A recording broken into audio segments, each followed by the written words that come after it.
My husband Ander brought his pregnant mistress to our 15th anniversary dinner and proudly announced she was carrying his child.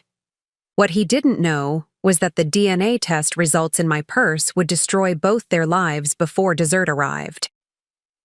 Before we jump back in, tell us where you're tuning in from, and if this story touches you, make sure you're subscribed, because tomorrow I've saved something extra special for you. D. Golden chandeliers of Meridian Gardens cast their warm glow across the intimate dining room as I watched my husband of 15 years guide his very pregnant mistress to our anniversary table. Jasmine, 26, radiant with that pregnancy glow, and sporting a diamond bracelet I'd never seen before, settled carefully into the chair that should have been mine alone tonight. "Erica, I'd like you to meet Jasmine," Ander said with the same confident tone he used in corporate boardrooms, his hand protectively resting on her rounded belly. "She's carrying our son." Those 6 words hung in the air like a death sentence, shattering the carefully orchestrated evening I'd been planning for months. 15 years of marriage, reduced to a cruel introduction over appetizers. The irony wasn't lost on me. I'd chosen this restaurant specifically for tonight, knowing it would be the perfect setting for what was about to unfold. Jasmine shifted, uncomfortably in her seat, her emerald maternity dress straining against her 7-month belly.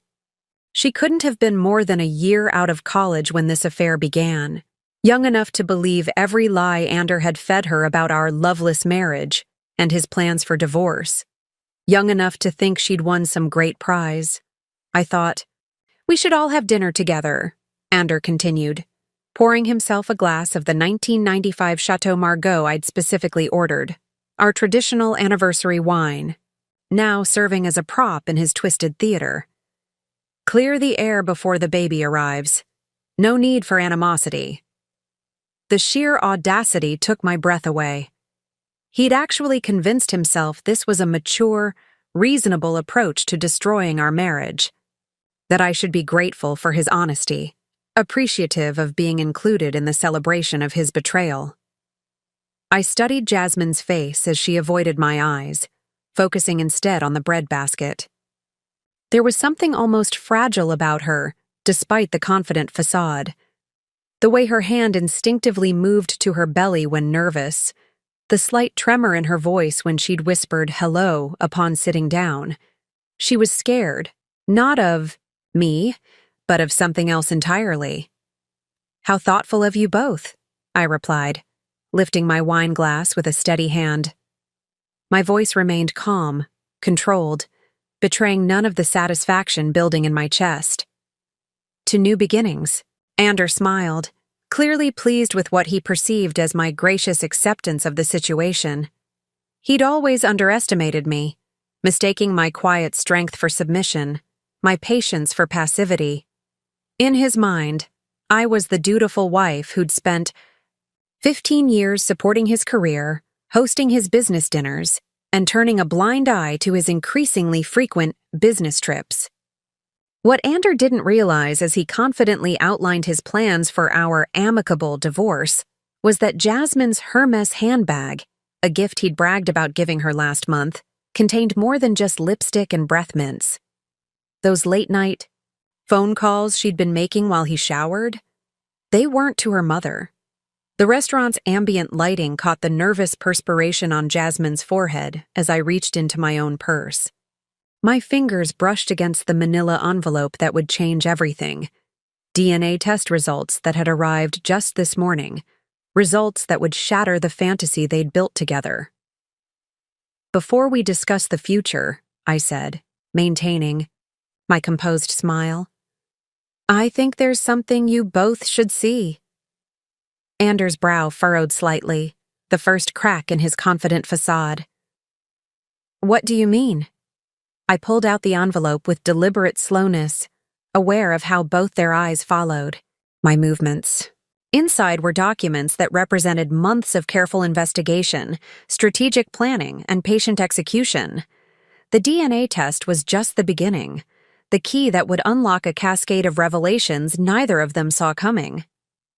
You know, Ander, in all our years together, you've never asked about my work at the private investigation firm, I continued, breaking the wax seal on the envelope.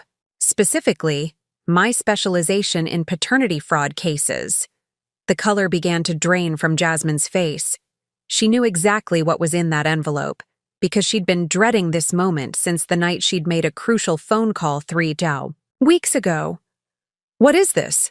Ander demanded, his corporate authority wavering for the first time that evening. The truth, I replied simply, pulling out the first document. Starting with the fact that the child Jasmine is carrying isn't yours.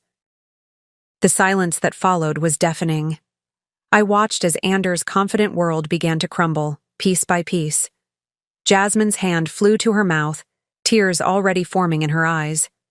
But this was just the opening move in a game I'd been playing since I'd first discovered their affair 8 months ago. Every Tuesday evening, Ander had claimed to be working late. Every weekend golf trip with clients. Every suspicious credit card charge and mysterious phone call. While he thought he was being cleverly discreet, I'd been building a case that would destroy not just his marriage, but his career, his reputation, and his carefully constructed image of himself as the successful, powerful executive. The paternity test was devastating, but it was far from the only surprise I had planned for tonight.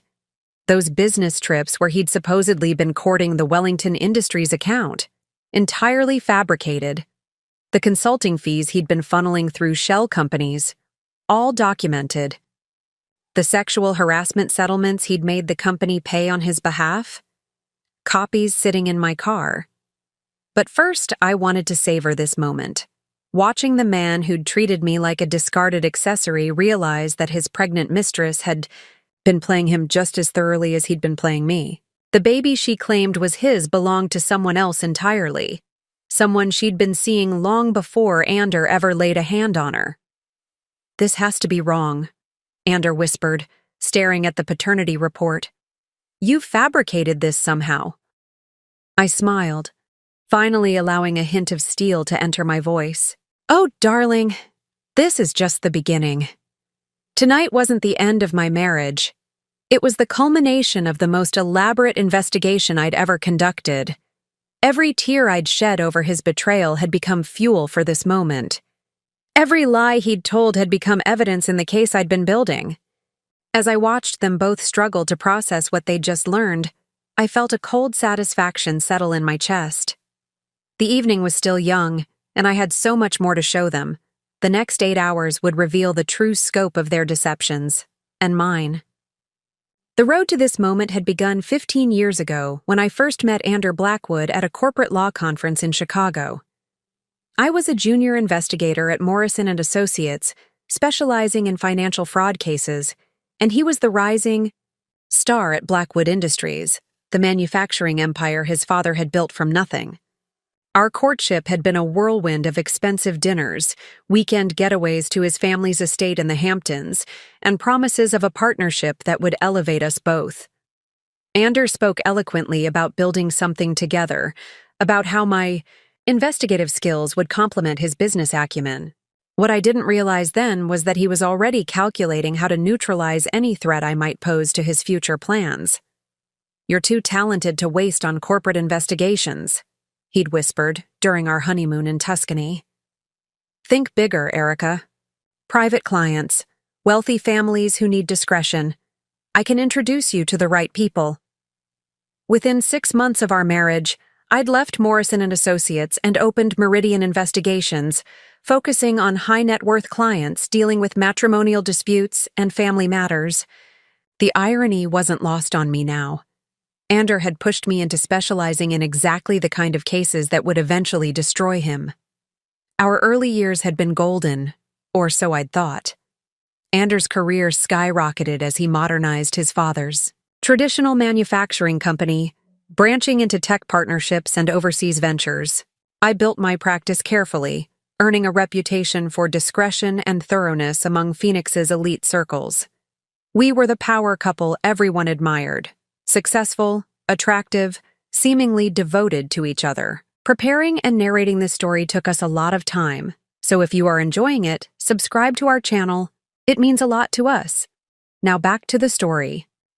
The first crack appeared 3 years ago when Anders' father, Ian Blackwood, suffered a stroke that left him partially incapacitated.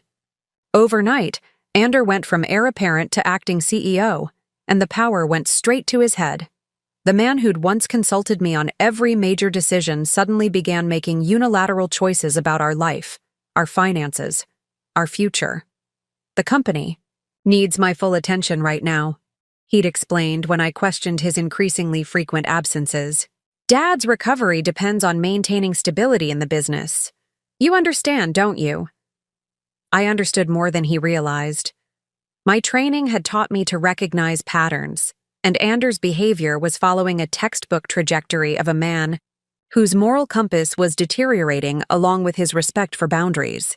The late-night phone calls he claimed were with international suppliers, the credit card charges at restaurants I'd never visited, the sudden need for team-building weekends that didn't include spouses. But it was 18 months ago that I found the first concrete evidence, a receipt for a jewelry purchase that coincided with my birthday, yet I'd received nothing. The timing was too specific to be coincidental, too expensive to be casual. Someone was receiving gifts meant for special occasions, and it wasn't me. That night, I sat in my home office surrounded by the tools of my trade, surveillance equipment, database access, contact networks throughout the city, and made a decision that would change everything. I was going to investigate my own husband with the same methodical precision I brought to every case. The initial surveillance was heartbreaking but not surprising. Ander was meeting someone regularly at the Grandview Hotel, always on Tuesday evenings, always for exactly 2 hours. The woman was young, blonde, and clearly smitten with the attention from an older, powerful man. At first, I assumed she was just another affair, painful, but manageable through divorce proceedings. Then I discovered her identity. Jasmine Taylor, a marketing coordinator at Blackwood Industries who'd been hired 8 months earlier. Fresh out of Arizona State University, ambitious and desperately eager to please her charismatic boss. The classic predator-prey dynamic that I'd seen destroy countless families in my professional work. What made this different was the timeline. As I dug deeper into their relationship, cross-referencing Anders' travel schedules with company records and Jasmine's employment history, I discovered something that changed everything. This wasn't just an affair. It was a calculated seduction, designed to create leverage. Jasmine hadn't been randomly hired. Her resume showed gaps that didn't align with her references. Her college transcripts, when I finally accessed them through a contact at ASU, showed she'd actually graduated 2 years earlier than claimed, meaning she'd been doing something else entirely before joining Blackwood Industries. The deeper I dug, the more complex the web became. Jasmine had been in contact with representatives from Hawthorne Corporation, Blackwood Industries' primary competitor, for months before her affair with Ander began. Phone records showed regular communication with a Stephen Hawthorne Jr., the heir to the competing empire. That's when I realized I wasn't dealing with a simple adultery case. This was corporate espionage wrapped in a honey trap, and my husband was too arrogant and sex-obsessed to see it. Jasmine was feeding information about Blackwood Industries' expansion plans, client lists, and proprietary technology to their biggest rival, using her intimate access to Ander as her source. But there was another layer I hadn't expected. 3 months ago, when Jasmine announced her pregnancy to Ander, I'd watched through surveillance footage as his entire demeanor changed. The casual affair became serious overnight. He started making promises about leaving me, about building a future together, about their son inheriting everything he'd worked for. That's when I knew I had to act decisively. Not just to save my marriage, that was already over, but to prevent Ander from destroying his father's legacy through his own stupidity and greed. The pregnancy had given me the perfect opportunity. Using my connections in the medical field, I'd arranged for DNA testing that Jasmine didn't even know was happening, a few strands of hair from her coat when she visited the office. Samples from drinking glasses at restaurants where she met Ander, building a genetic profile that would either confirm or destroy the foundation of their relationship. When the results came back yesterday morning, I felt a mixture of vindication and disgust. The child Jasmine was carrying belonged to Stephen Hawthorne Jr., the same man who'd been receiving insider information about Blackwood Industries for months. Jasmine hadn't just been playing Ander for business intelligence, she'd been playing him for paternity fraud as well. Now, as I sat across from them both at Meridian Gardens, watching Ander's face cycle through disbelief, anger, and dawning comprehension, I felt the satisfaction of a job well done. Months of careful investigation, strategic planning, and patient execution had led to this moment. But the DNA test was just the opening salvo. Tonight, I would reveal the full scope of their betrayals and show them both what happened when they underestimated Erica Blackwood. Back in the present moment at Meridian Gardens, Ander straightened his Italian silk tie and assumed the commanding posture that had intimidated boardrooms for years. He was performing, putting on the show of a man in complete control of an uncomfortable but necessary situation. "I know this is difficult, Erica," he said, his voice taking on that patronizing tone I'd grown to despise. "But we're all adults here. Jasmine and I have been planning this conversation for weeks." Jasmine nodded eagerly, her manicured hand resting protectively over her rounded belly. The diamond tennis bracelet on her wrist caught the candlelight. Easily worth $30,000, far more than any marketing coordinator could afford. On her salary. Ander's generosity with company funds had always been impressive when it served his purposes. "I want you to know that this isn't about anything you did wrong," Jasmine said softly, finally meeting my eyes. Her voice carried a rehearsed quality, like she'd practiced this speech in the mirror. We just fell in love. Sometimes these things happen." The naive sincerity in her voice was almost endearing. She genuinely believed she was the first woman to capture Ander's wandering attention, the special one who'd finally tamed the powerful executive. She had no idea she was just the latest in a long line of ambitious young women who'd mistaken his manipulation for affection. "Of course," I replied, taking another sip of wine. "Love is unpredictable." Ander relaxed slightly, interpreting my calm response as acceptance.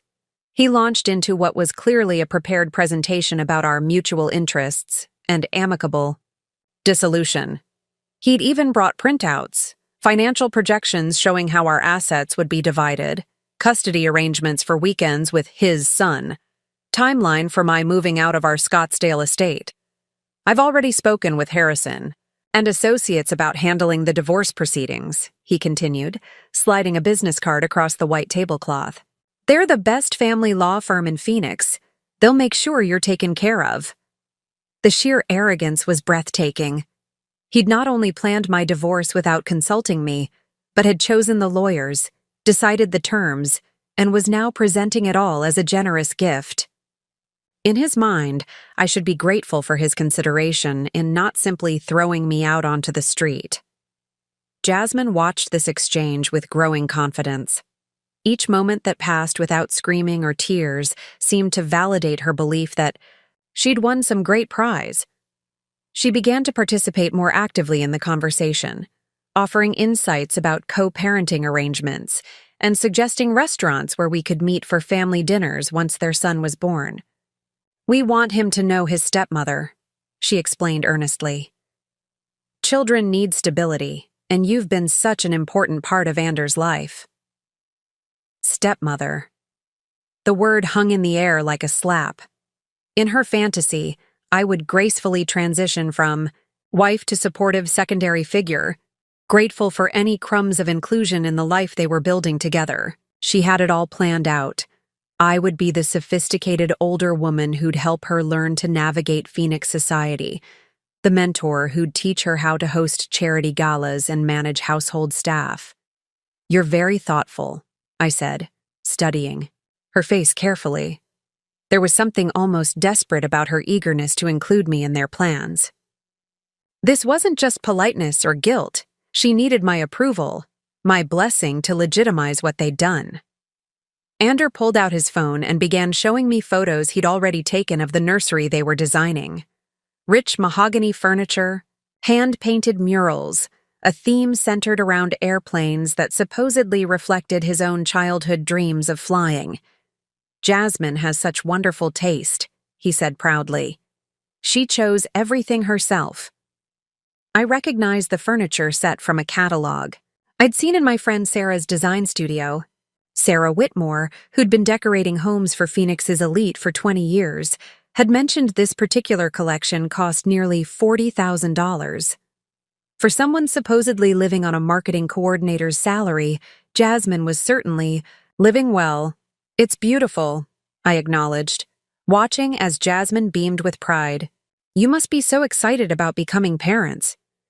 "We are," Ander said, his hand moving to cover Jasmine's on the table. "Having a son, it changes everything, makes you think about legacy, about what really matters." Legacy. The word hit exactly as he'd intended. This wasn't just about love or passion. This was about Ander's desperate need to prove his virility, his success, his ability to start fresh with a younger model. The son he believed Jasmine was carrying represented his second chance at building the perfect family, one that would reflect his current status rather than the struggling young man I'd married 15 years ago. "Speaking of legacy," I said casually, "how are things at Blackwood Industries? I know your father has been concerned about some of the recent changes." A shadow crossed Ander's face. Ian Blackwood's disapproval of his son's personal choices had been a constant source of tension over the past year. The old man might be partially incapacitated, but his mind remained sharp enough to recognize that Ander's behavior was damaging both the family reputation and the company's stability. "Dad will come around," Ander said dismissively. "Once he meets his grandson, sees how happy Jasmine makes me, he'll understand. Business is business, but family is forever." Jasmine squeezed his hand supportively, playing her role as the devoted future mother perfectly. But I caught the brief flicker of something else in her expression.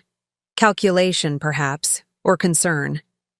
She knew as well as I did that Ian Blackwood's approval would be crucial for her long-term security. "And the Hawthorne acquisition talks?" I asked innocently. I heard through the business community that there might be some interesting developments there. Both Ander and Jasmine tensed slightly at the mention of Hawthorne Corporation. For Ander, it represented his biggest professional challenge, the competitor that had been steadily encroaching on Blackwood Industries' market share for years. For Jasmine, it was something else entirely. "Just rumors," Ander said quickly. "Nothing concrete. You know how the business press loves to speculate." But Jasmine's reaction was telling. Her free hand moved unconsciously to her purse, where I knew her burner phone was hidden. The same phone she used for her twice-weekly calls to Stephen Hawthorne Jr. The same phone that contained months of text messages detailing Blackwood Industries' strategic plans. I smiled and raised my wine glass again. "Well, I'm sure whatever happens, you'll handle it brilliantly. You always do." The compliment seemed to restore Ander's confidence. He began outlining his vision for expanding Blackwood Industries into new markets, completely unaware that every detail he shared was likely being memorized by the woman carrying another man's child. As I listened to his grand plans and watched Jasmine's careful attention to every word, I felt a profound sense of satisfaction. They thought they were orchestrating my humiliation, but they were actually performing exactly as I'd hoped they would. The manila envelope in my purse contained more than just DNA results. Tonight, I would show them both what happened when they underestimated the quiet woman who'd been watching, listening, and documenting their every move for months. The performance was almost over. Soon, it would be time for the real show to begin. The appetizers arrived with perfect timing. Delicate seared scallops that neither Jasmine nor I would touch, too focused on the psychological warfare unfolding across the pristine white tablecloth. Ander, however, dove in with the enthusiasm of a man celebrating a victory he believed was already won. "You know, Erica," he said between bites, "I've been thinking about how to handle the announcement. The pregnancy, I mean. We can't keep it quiet much longer, and I want to control the narrative before the business community starts speculating." He pulled out his phone and showed me a draft press release he'd apparently been working on with the company's PR team.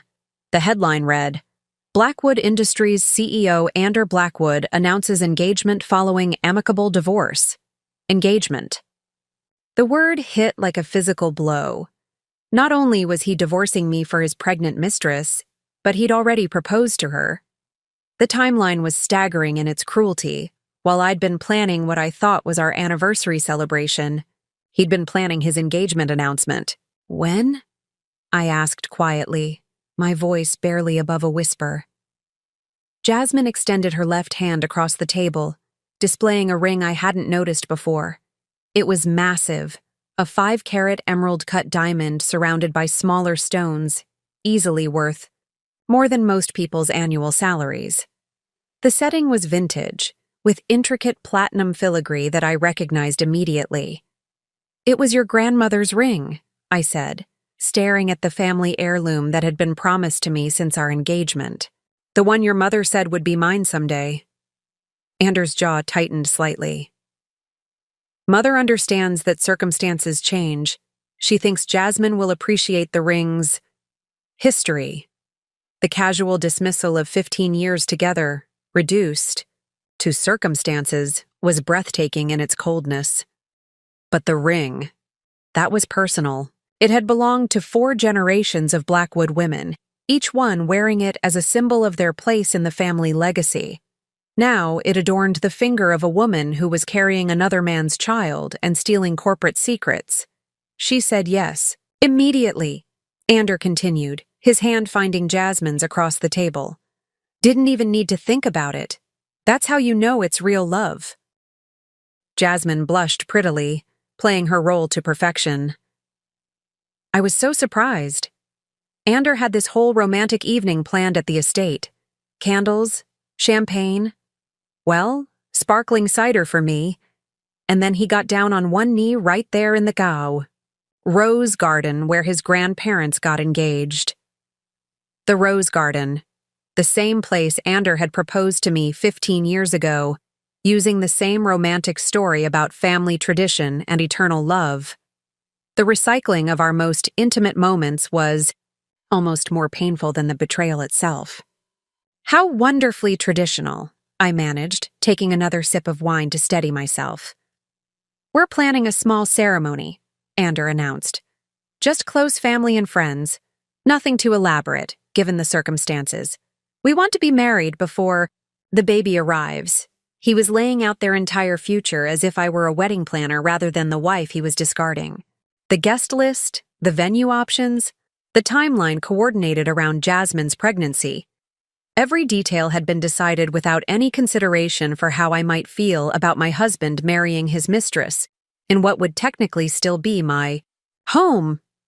"The estate will be perfect for a small wedding," Jasmine added enthusiastically. "Anders shown me all the family photos from previous celebrations there. It's so romantic, all that history. My history, my home, my garden." She was planning to erase me completely, stepping into the life I'd built as if I'd never existed. The casual way she discussed taking over everything I held dear, the estate where I'd planned our own wedding, the garden where I'd spent years cultivating rare roses, the family traditions I'd helped maintain, was like watching someone plan to move into your house while you were still living in it. "Of course, you'll need to find somewhere else to live," Ander said, his tone suggesting this was merely a practical matter. "The estate isn't really suitable for separate living arrangements. Too many memories, you understand?" I understood perfectly. He wanted me gone, erased, disappeared from every trace of the life we'd built together. In his version of events, I would quietly pack my belongings and fade into the background while he created new memories with his young wife and their son. "I've already had some preliminary conversations with realtors," he continued. "There's a lovely townhouse development. in North Scottsdale. Very upscale, perfect for a single professional woman, close enough that you could visit when our son is older, but far enough to give everyone space. The sheer audacity was stunning. He'd not only planned my divorce and my future living arrangements, but had determined how much access I would have to his child. I was being managed out of my own life with the same efficiency he brought to corporate restructuring. Jasmine reached across the table and touched my hand with what she probably thought was compassion. I know this is hard, Erica, but I want you to know that I don't see this as taking anything away from you. You and Ander had your time together, and now it's our turn. There's room for everyone in this child's life. Her words were meant to be comforting, but they revealed the depth of her narcissistic delusion. In her mind, she was being generous by allowing me to exist on the periphery of the life she was stealing. I was expected to be grateful for the crumbs of involvement she might throw my way.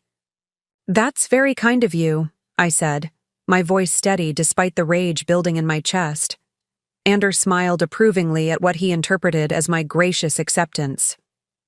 "You see, I knew you'd handle this maturely. That's what I've always admired about you, Erica, your ability to accept reality and adapt." Adapt. As if his betrayal was a natural disaster I needed to weather rather than a deliberate choice to destroy our marriage. As if 15 years of partnership, sacrifice, and love could be dismissed as easily as a failed business venture.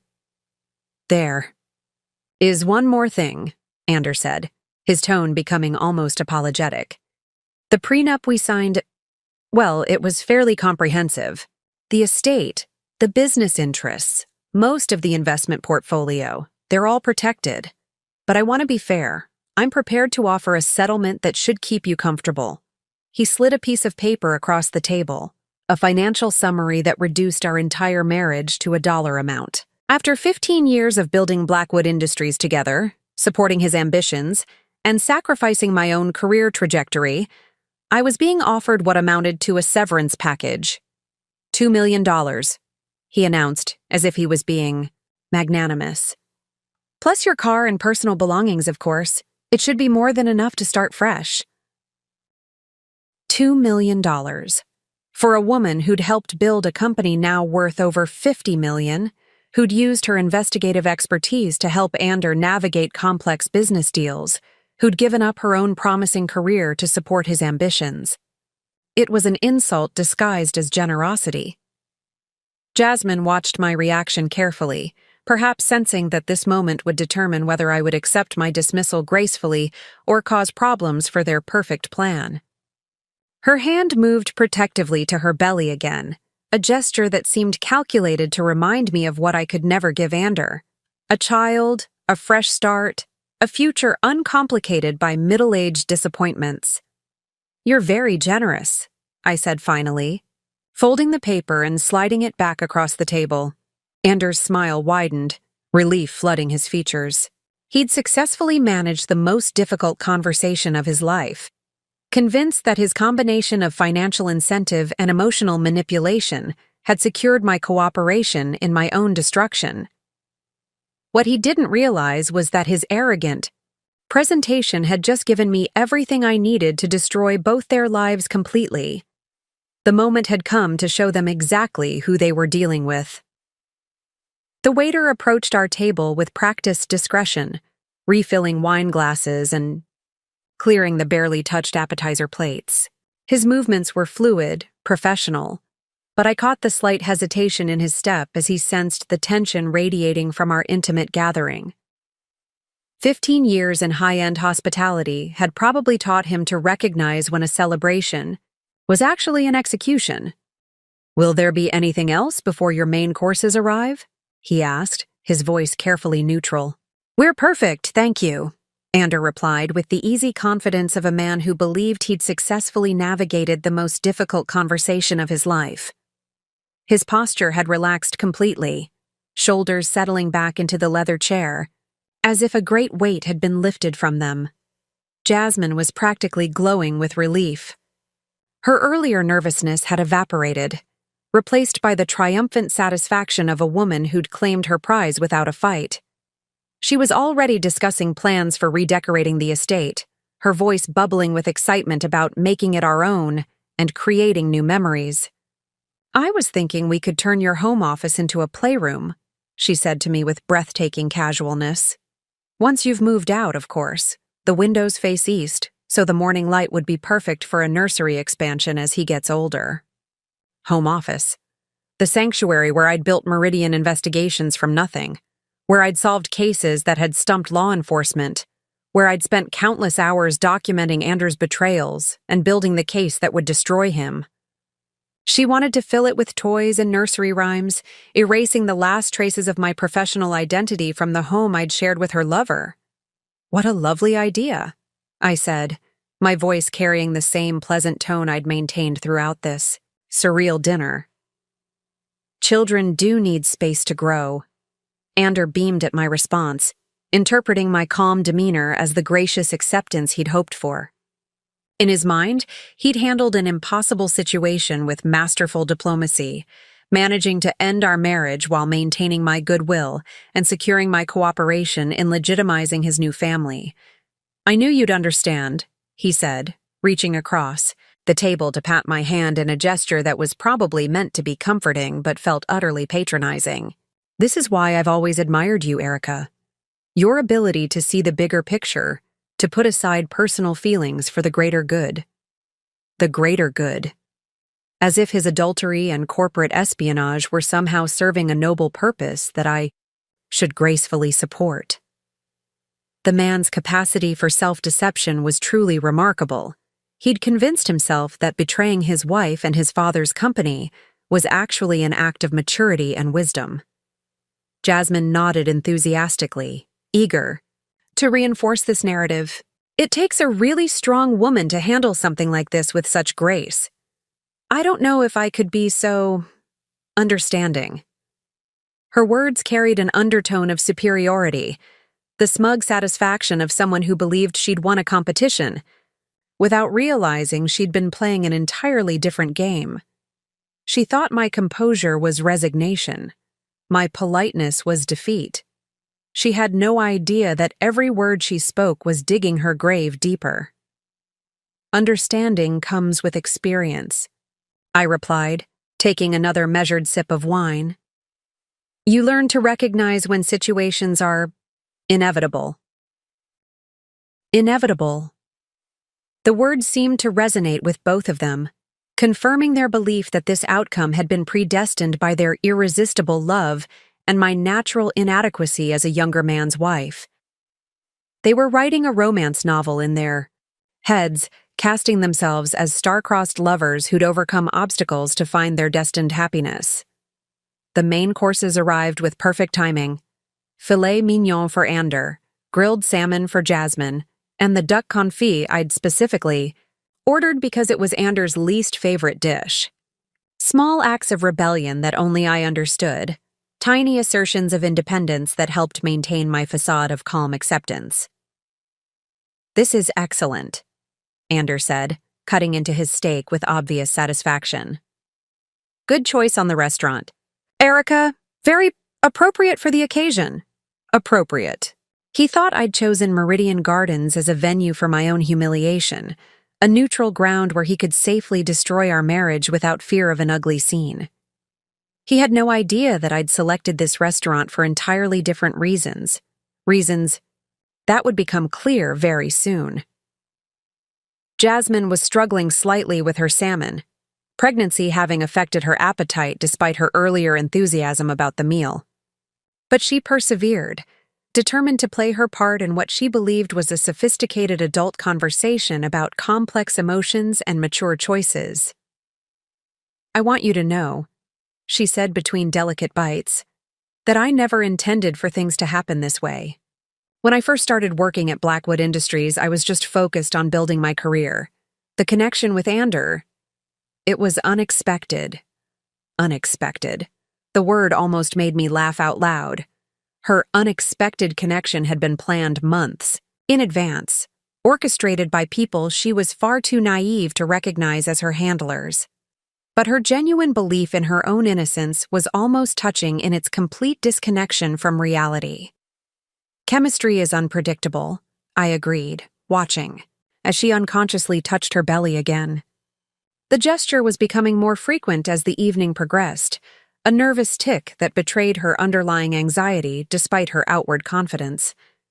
Ander launched into a detailed explanation of how he'd first noticed Jasmine's exceptional intelligence during marketing presentations, describing her insights with the enthusiasm of a man who'd never encountered original thinking from someone under 30. His patronizing admiration was almost painful to witness. He genuinely believed he was praising her intellect while reducing her to a collection of youthful charms that had captured his middle-aged imagination. "She has such fresh perspectives," he continued, gesturing with his fork. "It's exactly what the company needs. New blood, innovative thinking, freedom from the old ways of doing things. Fresh perspectives on corporate espionage, certainly. Innovative approaches to industrial theft. Freedom from outdated concepts like loyalty and honesty." Jasmine's contributions to Blackwood Industries had indeed been revolutionary, though not in the ways Ander imagined. "Innovation is important," I said, my phone buzzing discreetly in my purse. Right on schedule. The evenings carefully orchestrated. Timeline was proceeding exactly as planned, each piece falling into place with the precision of a Swiss watch. Jasmine excused herself to use the restroom, her pregnancy making the interruption both necessary and convenient. I watched her navigate between tables with the careful balance of a woman carrying precious cargo, one hand protectively cradling her belly, while the other gripped her oversized purse that I knew contained far more than cosmetics and breath mints. "She's remarkable, isn't she?" Ander said once we were alone, his voice carrying the dreamy quality of a man thoroughly besotted. "So young, so full of life. Being with her makes me feel renewed. Renewed. As if his midlife crisis was actually a spiritual awakening rather than a pathetic cliché. But his genuine emotion was unmistakable. Whatever else might be true about their relationship, Ander's feelings for Jasmine were real, which would make what was coming next even more devastating. "She certainly seems devoted to you," I replied, my fingers brushing against the manila envelope in my purse. "And to your future child." The phrase hung in the air between us, loaded with implications that only I fully understood. Ander smiled with paternal pride, completely unaware that his dreams of fatherhood were about to be shattered along with everything else he believed about his perfect new life. In a few moments, Jasmine would return from the restroom, probably, having made another quick call on her burner phone to report on the evening's progress. They would both settle back into their comfortable delusion of victory, their satisfied belief that they'd successfully managed the transition from betrayal to legitimacy. And then I would show them exactly how wrong they were about everything. While Jasmine was away from the table, I allowed myself a moment of private reflection, studying my own hands as they rested calmly on the white linen tablecloth. These were the same hands that had signed our marriage certificate 15 years ago, the same hands that had built a successful investigation business, the same hands that had gathered evidence of my husband's betrayal with methodical precision. Tonight, they would deliver justice. The woman who had walked into Meridian Gardens this evening was not the same person who would walk out. The transformation had been gradual, taking place over months of discovery and planning. But this dinner represented the final chrysalis moment. The devoted wife was dying, and something far more dangerous was being born. "You're taking this remarkably well," Ander said, his voice carrying a note of genuine admiration mixed with relief.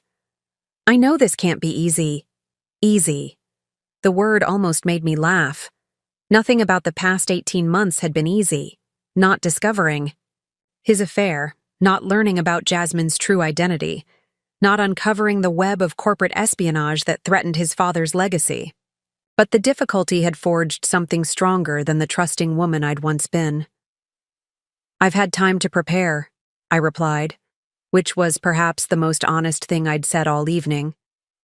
Ander leaned back in his chair, finally allowing himself to relax completely. In his mind, the hardest part was over. He'd successfully dismantled our marriage with surgical precision, secured my cooperation, and cleared the path for his new life. The man's capacity for self-deception was truly remarkable. "You know what I've always respected about you, Erica?" he said, swirling the wine in his glass. "Your professionalism. Even in personal matters, you approach things like a business transaction. It's very mature. A business transaction." He was reducing 15 years of marriage to a corporate merger gone wrong, something to be dissolved with proper paperwork and adequate compensation. The casual dehumanization of our relationship was breathtaking, but it also crystallized something important for me. This wasn't about love anymore. It was about justice. I excused myself to the ladies' room, needing a moment away from Anders' satisfied presence to center myself for what was coming next. The reflection in the elegant bathroom mirror showed a woman who appeared composed, controlled, even serene. My makeup was flawless, my hair perfectly styled, my burgundy dress, Anders' favorite color, immaculate. But looking deeper, I could see the steel that had replaced the softness in my eyes. The gentle curves of my mouth had hardened into something more determined. The woman staring back at me was a predator disguised as prey, a hunter who had spent months tracking her quarry. I opened my purse and withdrew my phone, checking the messages that had been arriving throughout dinner. Everything was proceeding exactly as planned. The pieces I'd set in motion months ago were falling into place with clockwork precision. A text from my colleague Marcus at the Phoenix Police Department. "Package delivered to DA's office. They're very interested." Another from my contact at the Securities and Exchange Commission. "Federal warrant approved. Executing tomorrow morning." A final message from Dr. Sarah Chen at the genetics lab. "Confirmed results. Chain of custody documented. Ready for presentation." I deleted each message after reading, then checked my appearance one final time.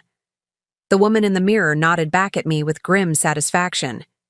It was time to return to the table and begin the systematic destruction of everything Ander and Jasmine believed about their future.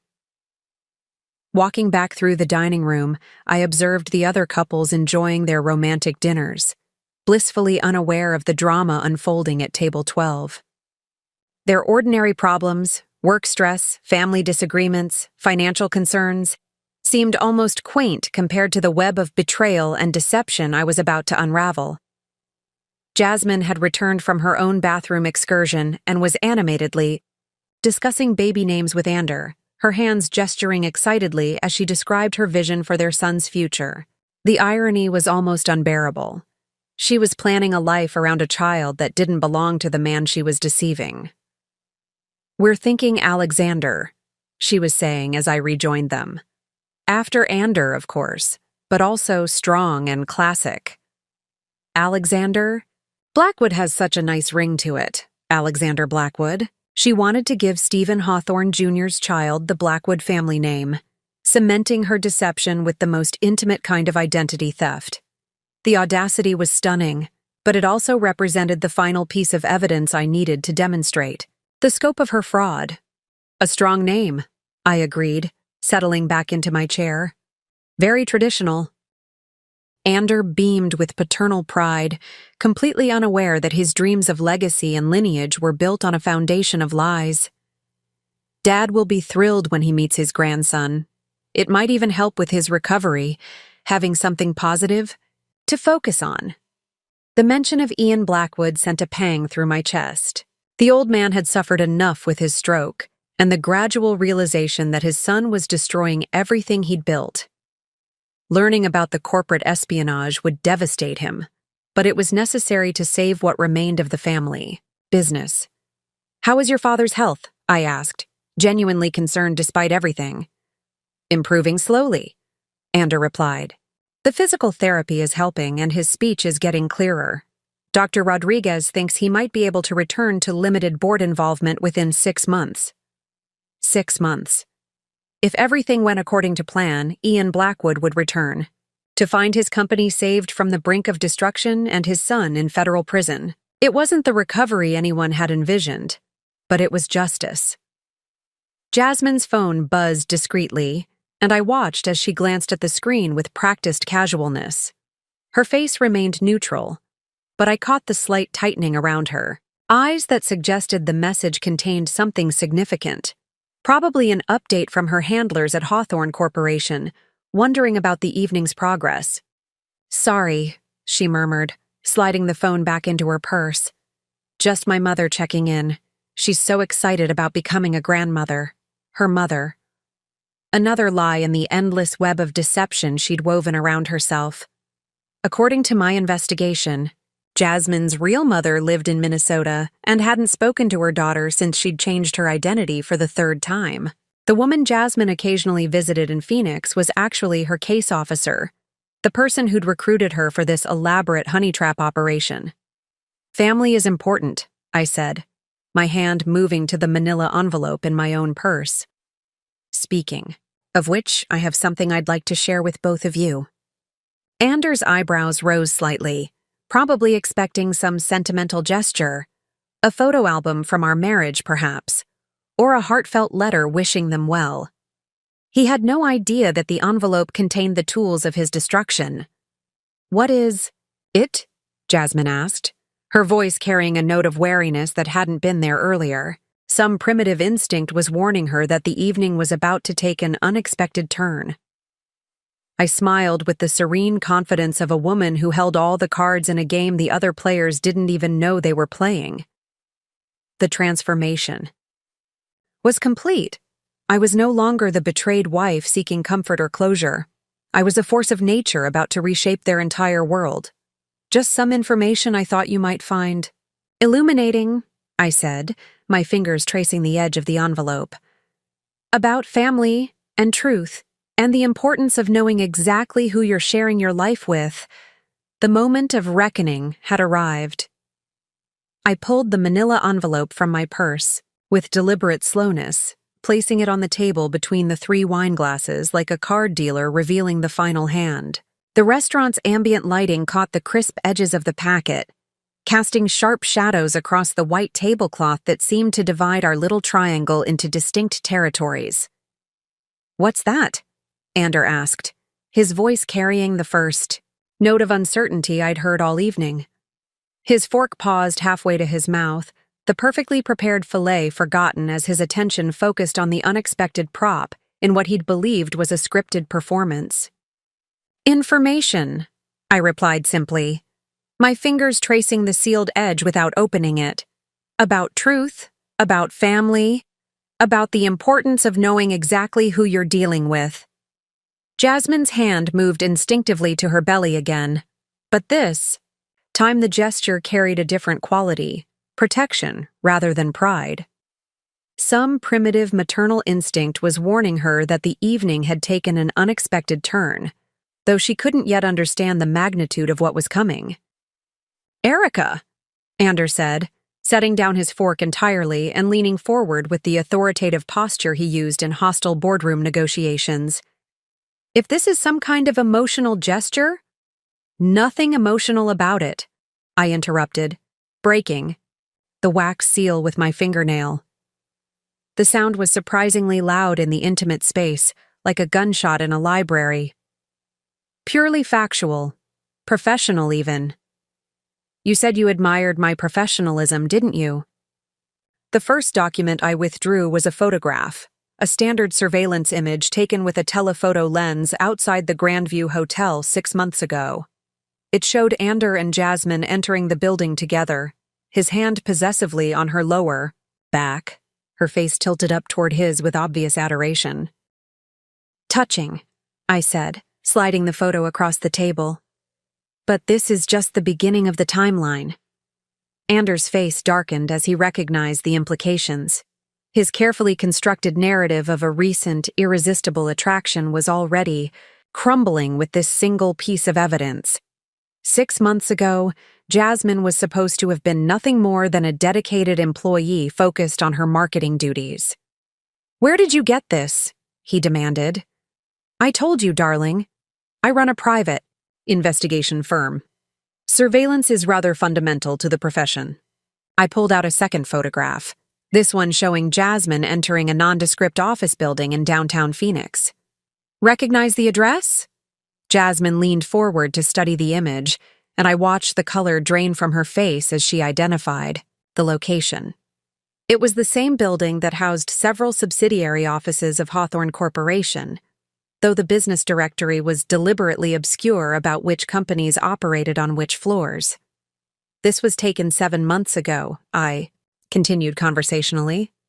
2 weeks before you started working at Blackwood Industries, Jasmine. Or should I say, 2 weeks before Elena Kowalski started working there.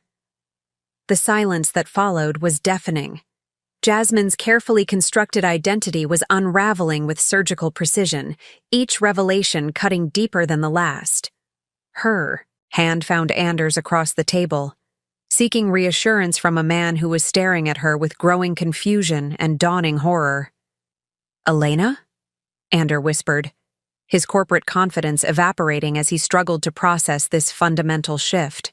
In reality, Jasmine Taylor graduated from Arizona State University 3 years ago, I explained, producing an official transcript from the envelope. She's currently working as a veterinary technician in Flagstaff, has been for 2 years, never worked. In marketing, never applied to Blackwood Industries, never heard of your company until I contacted her last month to verify her identity. I placed a photograph of the real Jasmine Taylor on the table, a cheerful brunette with kind eyes who bore no resemblance to the blonde woman sitting across from us. The identity theft was so complete that even the basic biographical details had been fabricated. Elena Kowalski, I continued, has been using false identities for the past 4 years. The social security number on her employment application belongs to someone else. The references she provided, 2 of them don't exist, and the third is a disconnected phone number. Ander was staring at the woman he'd believed himself in love with as if seeing her for the first time. The romantic narrative he'd constructed was dissolving into something far more sinister, a calculated deception that had targeted him specifically. Why? He asked, his voice barely audible.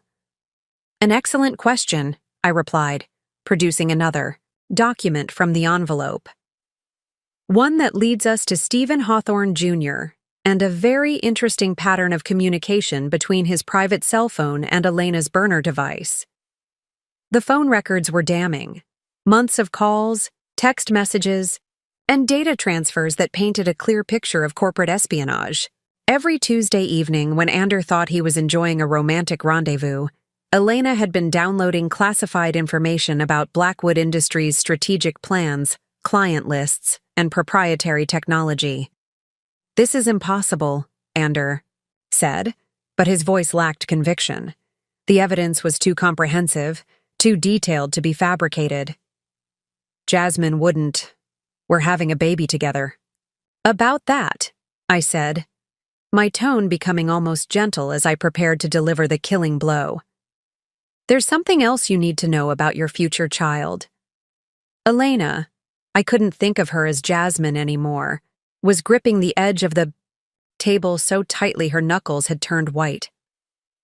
She knew exactly what was coming next, had probably been dreading this moment since the pregnancy test confirmed her worst fears.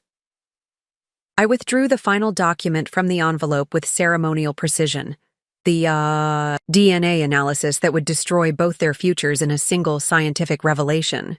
Paternity results, I announced, placing the laboratory report directly in front of Ander. Based on genetic material obtained from both you and Elena over the past 3 months. The color drained from Ander's face as he read the clinical summary.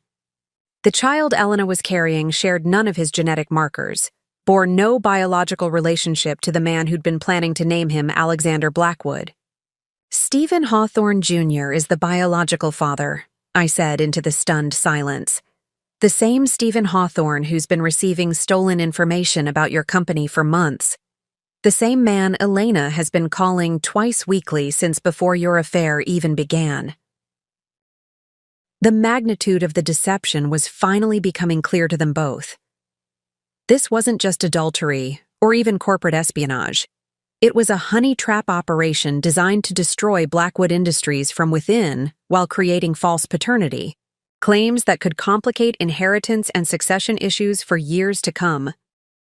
Elena was crying now, tears streaming down her face as the carefully constructed lies collapsed around her. Anders sat frozen, staring at the DNA results as if they might change if he looked long enough. But this was only the beginning. The evening was still young, and I had so much more to reveal. The restaurant seemed to fade around us as the magnitude of the revelations settled over our table like a toxic cloud. Other diners continued their conversations, completely unaware that at table 12, 2 lives were being systematically dismantled with the precision of a surgical procedure. Elena's tears had stopped, replaced by a hollow-eyed stare that suggested she was calculating her options and finding them all catastrophic. Ander remained frozen, the DNA report clutched in his trembling hands as if he could somehow will the scientific facts to change through sheer force of denial. "This can't be real," he whispered, his voice cracking like a teenager's. "The pregnancy." She showed me the ultrasound. We went to appointments together. "Oh, the pregnancy is very real," I confirmed, producing another document from what seemed like an inexhaustible manila envelope. But the father was never in question for those who bothered to do the actual investigation. I slid a medical record across the table, Elena's prenatal care documentation from a clinic in Tempe, showing a conception date that predated her first encounter with Ander by nearly 2 weeks. The timeline was damning, scientifically precise, and completely irrefutable. "You see, darling," I continued, addressing my husband with the same tone I might use to explain a complex business proposal, while you were busy playing the sophisticated older man sweeping a naive young woman off her feet, Elena here was already pregnant with Stephen Hawthorne's child and looking for a convenient patsy to blame. Anders' face cycled through a series of emotions: shock, rage, humiliation, and something approaching grief as he realized the depth of his own stupidity. The powerful executive who'd built his reputation on reading people and situations had been played like a violin by a woman who'd needed less than 6 months to destroy his marriage, his business relationships, and his dreams of fatherhood. "But why?" he asked, looking between Elena and me as if one of us might provide an explanation that would make sense of this nightmare. "Why go to all this trouble? What was the point?" "Money," I replied simply, producing a series of bank statements and wire transfer records. Corporate intelligence is extremely valuable, especially when it comes with insider access to strategic planning meetings and proprietary technology development. The financial records painted a clear picture of Elena's true employment arrangement. Regular payments from shell companies linked to Hawthorne Corporation, bonuses tied to the quality and timeliness of information delivered, and a substantial completion bonus scheduled for delivery once Blackwood Industries' expansion into Asian markets was successfully sabotaged. $25,000 per month, I read from one of the documents. Plus performance incentives. Quite a bit more than a marketing coordinator's salary, wouldn't you say? Elena finally found her voice, though it emerged as barely more than a whisper. "How did you find all this? The accounts were supposed to be untraceable?" I finished, for her, with a smile that held no warmth. "Elena, darling, I've been investigating financial crimes since before you learned to drive. Swiss banking privacy laws have been significantly weakened in recent years, and cryptocurrency transactions leave digital footprints that are surprisingly easy to follow when you know where to look." I spread out additional documents like a dealer laying out a winning hand: cryptocurrency wallet addresses, international wire transfers, communication logs between Elena and her handlers at Hawthorne Corporation. Each piece of evidence built upon the last, creating an unassailable case of industrial espionage and fraud. "The beauty of your operation," I continued, "was supposed to be its simplicity. Seduce the CEO, get pregnant, claim paternity, and gain permanent access to Blackwood Industries' boardroom through marriage and family connections. Even if the relationship eventually soured, you'd have legal standing to demand financial support and continued access to sensitive information. Ander was staring at the financial records with the expression of a man watching his own execution. Every document reinforced the same devastating truth. He'd been nothing more than a mark in an elaborate con game, targeted specifically for his position and his access to proprietary information. "The Meridian Project," I said, pulling out a folder marked with Blackwood Industries' confidential stamp. "Your revolutionary manufacturing process that was supposed to give the company a 10-year competitive advantage in the Asian markets. Imagine your surprise when Hawthorne Corporation announced their own breakthrough technology last month." The folder contained detailed schematics, production timelines, and cost analyses, all bearing Elena's fingerprints from when she'd photographed the documents during one of her visits to Ander's home office. The intellectual property theft was comprehensive and devastating, representing millions of dollars in research and development that had been handed to their primary competitor. "You gave her access to everything," I said to Ander, my voice carrying a note of genuine disappointment. "The home office, the company servers, the board meeting preparations.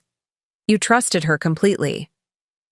"She was carrying my child," Ander said. Weakly, as if this explained everything.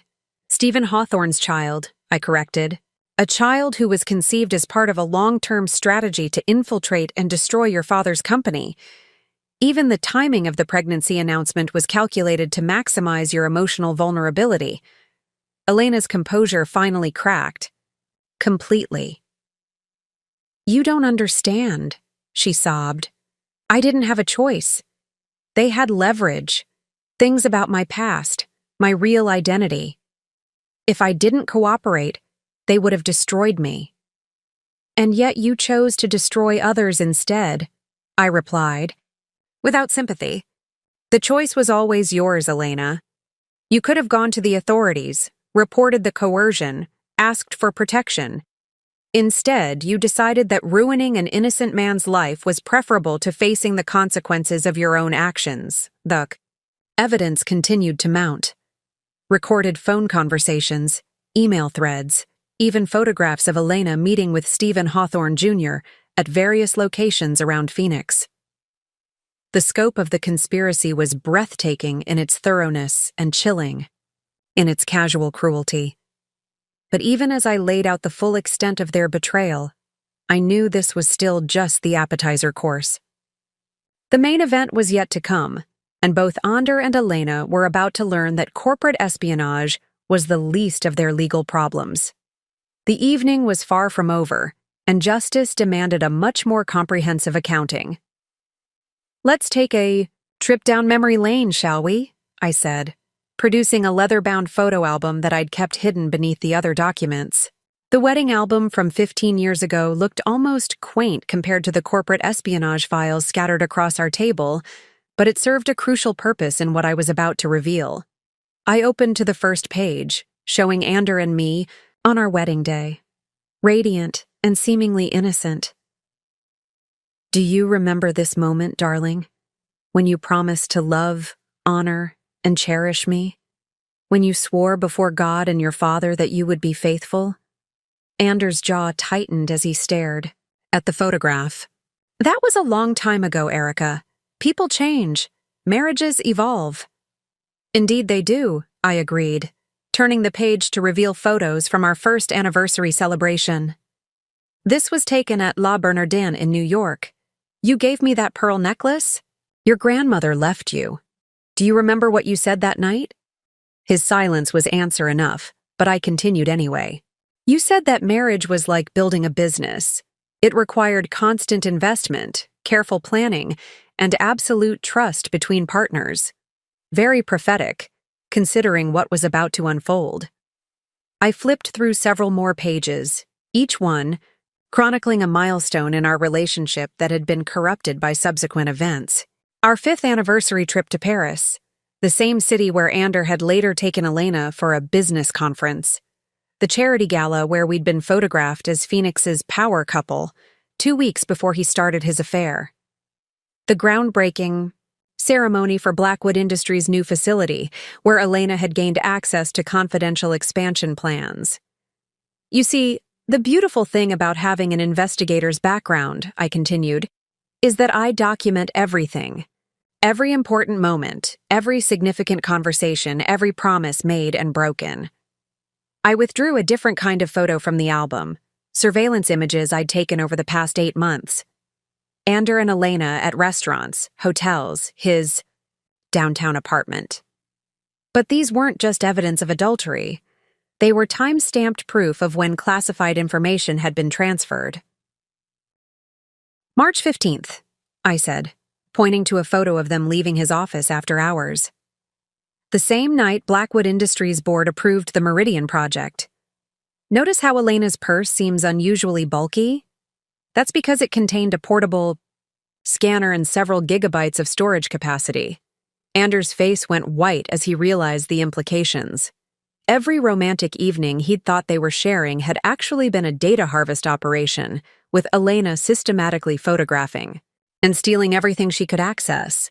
April 23rd, I continued, showing another image. Your romantic weekend in Scottsdale. While you were sleeping off that expensive bottle of wine, Elena was in your home office copying the client database and the Asian expansion timeline. She worked for 3 hours, photographing every document in your files. Elena had stopped crying and was now staring at me with something approaching awe. How could you possibly know all this? Because I was watching, I replied simply. Every move, every meeting, every betrayal. While you thought you were conducting a secret affair, I was conducting the most comprehensive investigation of my career. I turned to a new section of evidence, phone records that showed a pattern of communication between Elena and multiple handlers at Hawthorne Corporation. The operation had been far more sophisticated than even I had initially realized. Stephen. Hawthorne Jr. wasn't your only contact, I said to Elena. There was also Gail Morrison from their strategic planning division, and someone using the codename Jasper who handled financial transfers. This was a coordinated intelligence operation involving at least 4 different operatives. The scope of the conspiracy was staggering. Hawthorne Corporation had invested significant resources in infiltrating Blackwood Industries, suggesting they viewed my husband's company as a serious threat that needed to be neutralized through industrial espionage rather than fair competition. But here's where it gets really interesting, I continued, producing a series of internal Hawthorne Corporation emails that I'd obtained through a contact in cybersecurity consulting. The operation wasn't just about stealing information, it was about destroying Blackwood Industries entirely. The emails detailed a multi-phase plan that went far beyond simple corporate espionage.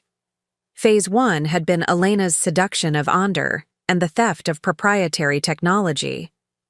Phase 2 involved using the pregnancy to create leverage for long-term access to the company's strategic planning.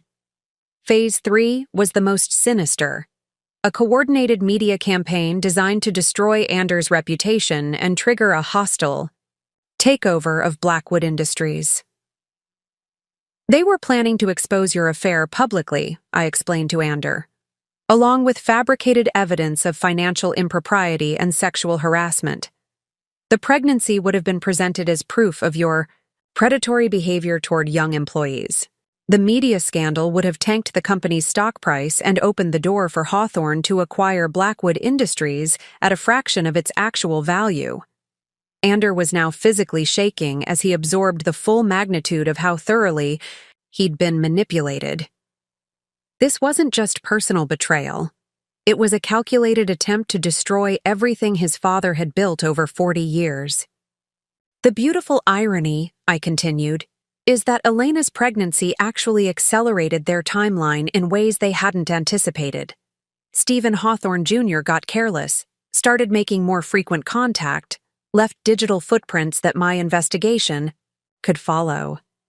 I showed them printouts of Stephen's credit card records, hotel bookings that coincided with Elena's business trips, and even restaurant receipts from their romantic dinners while she was supposedly devoted to Ander.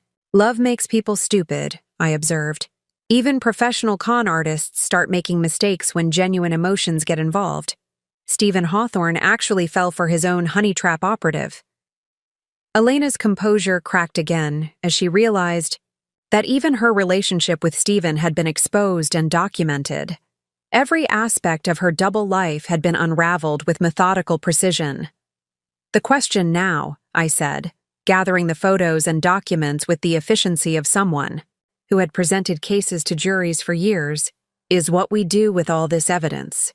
Both Ander and Elena stared at me with the desperate hope of drowning swimmers who'd just spotted a potential rescue boat.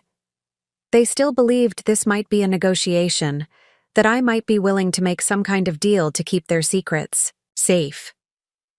They had no idea that the real show was just beginning.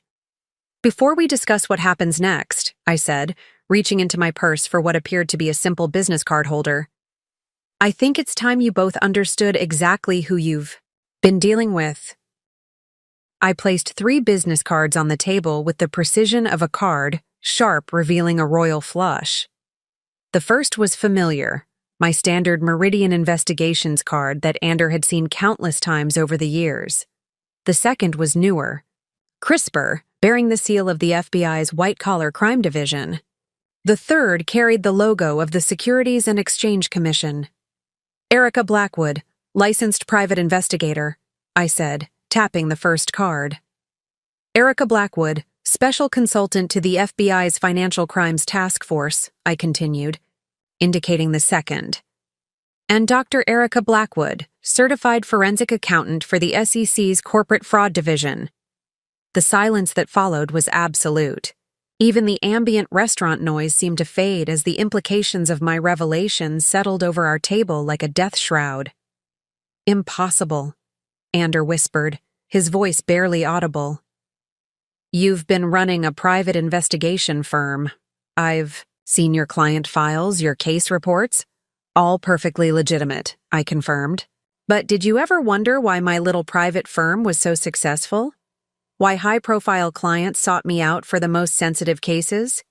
Why my success rate for complex fraud investigations was nearly 100%. I pulled out a leather credential case, displaying my federal consultant badge alongside certifications from the American Board of Forensic Accounting and the International Association of Financial Crimes Investigators. The credentials were impressive, but more importantly, they were current. I've been working federal cases for 8 years, Ander. Ever since the Morrison Industries investigation, you remember, the one where I supposedly left government work to start my private practice, that was my cover story. The FBI needed someone who could operate in Phoenix's elite business community without raising suspicion. Elena was staring at me with something approaching horror as she realized the magnitude of her miscalculation. She hadn't just been stealing from a successful businessman, she'd been conducting industrial espionage under the nose of a federal law enforcement consultant. "The beautiful irony," I continued, "is that Hawthorne Corporation's operation against Blackwood Industries fell squarely within my federal jurisdiction. Corporate espionage, interstate commerce violations, securities fraud. It's exactly the kind of case I was placed here to investigate." I withdrew a thick manila folder marked with official federal seals and classification stamps. "This is a formal FBI investigation file, opened 6 months ago based on intelligence suggesting that Hawthorne Corporation was engaged in systematic industrial espionage against multiple competitors." Anders' face was cycling through emotions so rapidly it was almost comical. Shock, betrayal, confusion, and dawning horror, as he realized that his wife's profession had made her the worst possible person to cross. Blackwood Industries wasn't the only target, I explained, opening the file to reveal surveillance photos of other Hawthorne operatives. There were similar honey trap operations running against Meridian Technologies, Coastal Manufacturing, and Pinnacle Solutions. Elena wasn't a unique asset. She was part of a systematic campaign of corporate terrorism. Elena's hands were trembling as she stared at photographs of people she'd worked with, trained with, people she'd believed were part of her secret world that law enforcement could never penetrate. "Gail Morrison," I said, pointing to one of the photos. Real name is Gail Patterson. Wanted in 3 states for securities fraud. The man you knew as Jasper? His name is James Rodriguez, and he's been funneling cryptocurrency payments for organized crime groups since 2019. I turned the page to reveal financial flowcharts that traced money from Hawthorne Corporation through a maze of shell companies, cryptocurrency exchanges, and offshore accounts. The visualization was damning, showing how Elena's operation was funded by the same networks that supported human trafficking and drug smuggling operations. You see, Elena, when you agreed to steal from my husband's company, you weren't just committing corporate espionage. You were participating in a criminal enterprise that the Department of Justice has been tracking for years.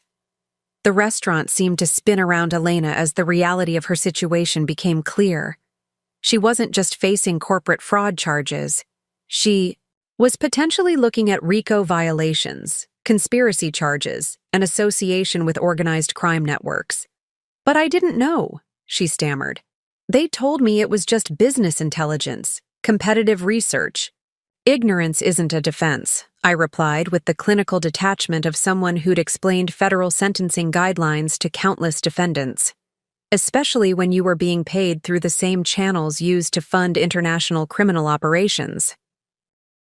Ander was staring at me as if I were a complete stranger. How long? He asked. How long have you been, whatever this is? A federal consultant? 8 years. Investigating corporate fraud in Phoenix specifically? 5 years. Watching your affair with Elena and building a case against Hawthorne Corporation? 6 months. I leaned back in my chair, allowing them both a moment to absorb the magnitude of their miscalculation.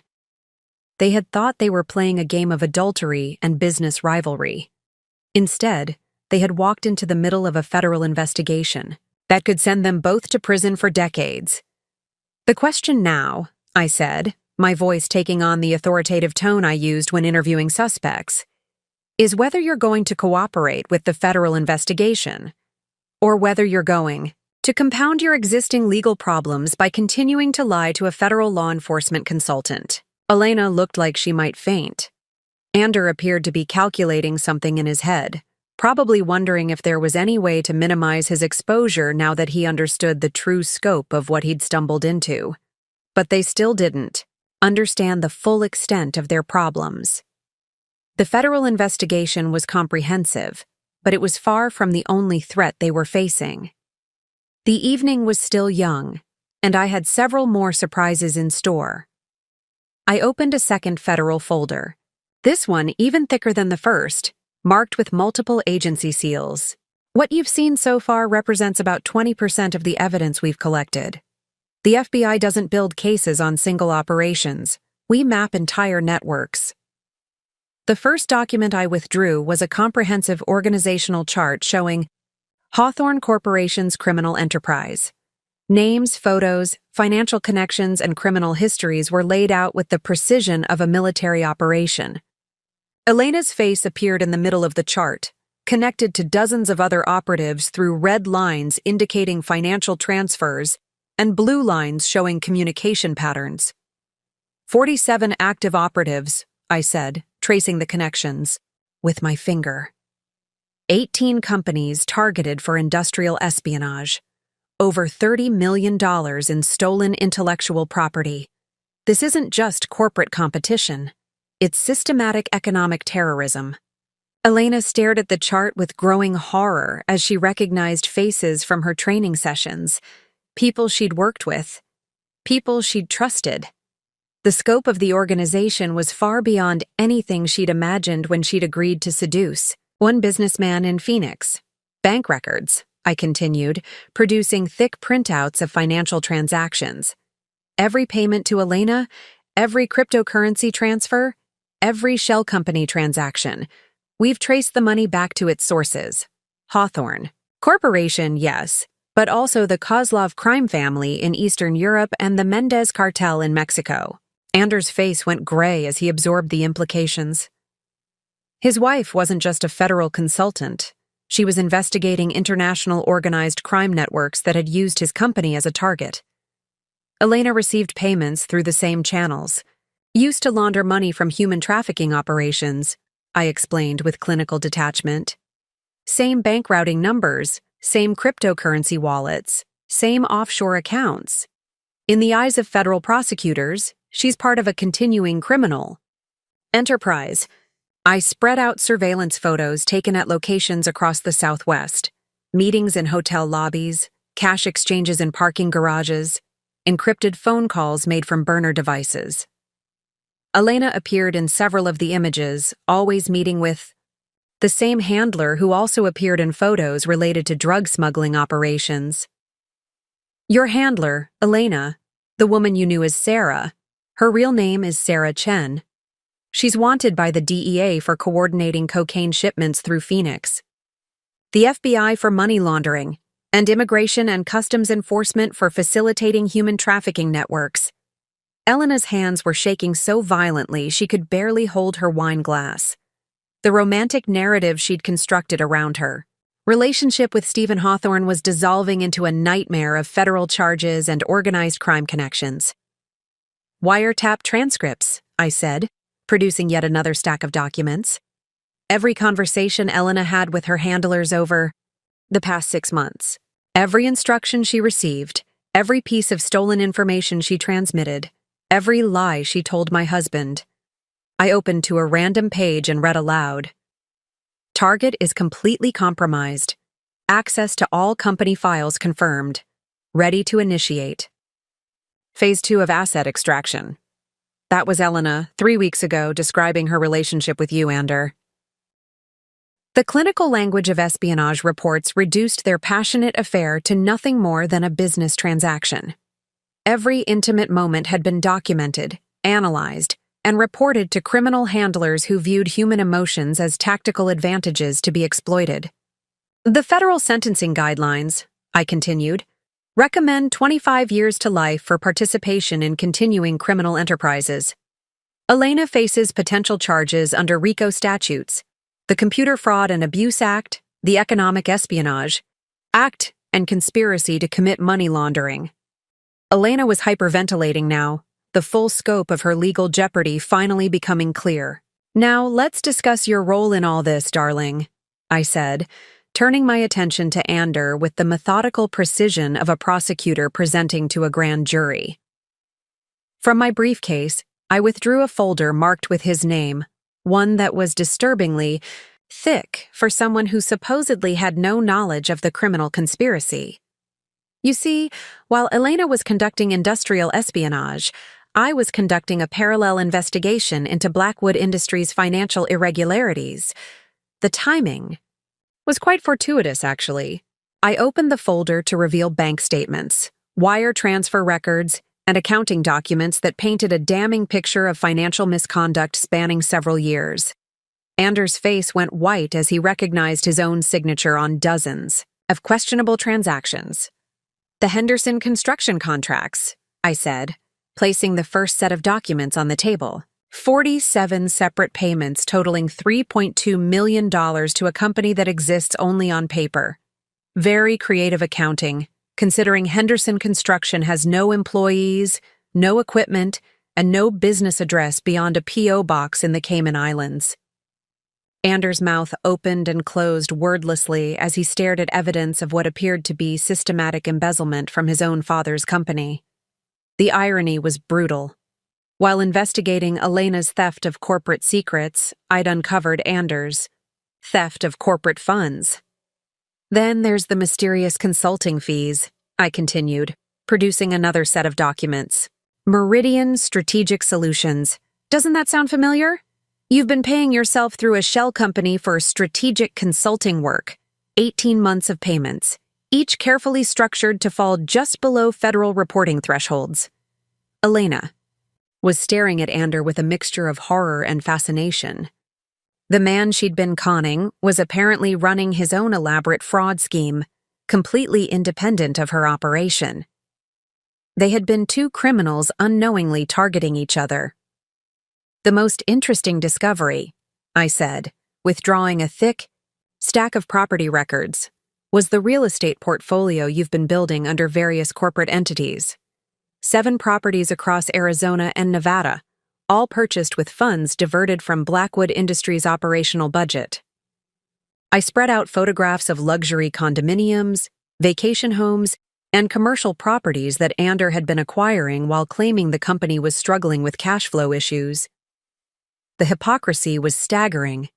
He'd been crying poverty to his father while secretly building a personal empire worth millions. But here's where it gets really interesting, I said, producing a series of loan documents. You've been using these properties as collateral for personal loans, then funneling that money through offshore accounts. The paper trail suggests you were planning your own exit strategy long before you met Elena. Ander was now sweating profusely, his expensive shirt clinging to his skin as he realized the scope of his exposure. His affair with Elena wasn't just personal betrayal, it was a sideshow to his own systematic looting of his father's company. The tax implications alone, I continued with clinical detachment, represent potential criminal liability. Unreported income, falsified business expenses, fraudulent charitable deductions. The IRS is going to be very interested in your creative accounting methods. Elena's hand moved instinctively to her belly as she absorbed this new information.